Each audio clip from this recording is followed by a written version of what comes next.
ဒါကတင်းရဲ့ကိုဆောင်နဲ့တင်းကိုစောင်းရှောက်နေတဲ့ပုံကိုကတင်းကိုအခုတလောဖြစ်နေတာနဲ့ပတ်သက်ပြီးတော့မှတတိပေးချင်နေတဲ့အကြောင်းအရာဖြစ်ပါတယ်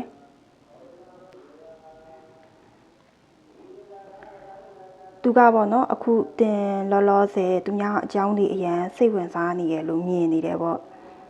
ဆိုရှယ်မီဒီယာပေါ်ကအကြောင်းတွေပြီးတော့ကိုယ်နဲ့မဆိုင်တဲ့အကြောင်းတွေမှာအရန်အာရုံစိုက်နေရလို့မြင်တယ်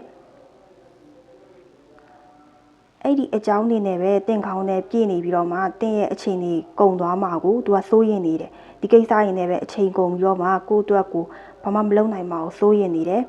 တင့်ရဲ့ခေါင်းထဲမှာတခြားသူတွေရဲ့အကြောင်းတွေပြီးတော့တခြားဆိုရှယ်မီဒီယာပေါ်ကကိုယ်နဲ့မဆိုင်တဲ့အကြောင်းအရာတွေနဲ့ပဲအရန်ပြည့်နေရလို့ထင်နေတယ်တင်သဘောကျတဲ့လူတွေရဲ့အကြောင်းလည်းမဟုတ်ဘူးပေါ့နော်တင်လည်းသဘောမကျပဲနဲ့ဒီတိုင်း live ဆက်စုနေရလို့သူကမြင်နေတယ်အဲ့ဒါကြောင့်မလို့ကိုပြန်ပြီးတော့မှအာယုံစိုက်စီချင်နေတယ်ကိုရဲ့အလုပ်တာဝန်တွေကိုလုပ်ဆရာရှိတဲ့ကိစ္စတွေနဲ့ကိုရဲ့ဘဝရှေ့ဆက်ဖို့အတွက်ဘာတွေလုပ်ရမလဲဆိုတာပို့ပြီးတော့မှအာယုံစိုက်စီချင်နေတယ်ဒါကတော့တင်းရဲ့ကိုဆောင်နဲ့တင်းကိုစောင့်ရှောက်နေတဲ့ပုဂ္ဂိုလ်ကတင်းကိုလက်တလောပြောပြချင်နေတဲ့အကြောင်းအရာဖြစ်ပါတယ်သူရှိအမှားစကားပါ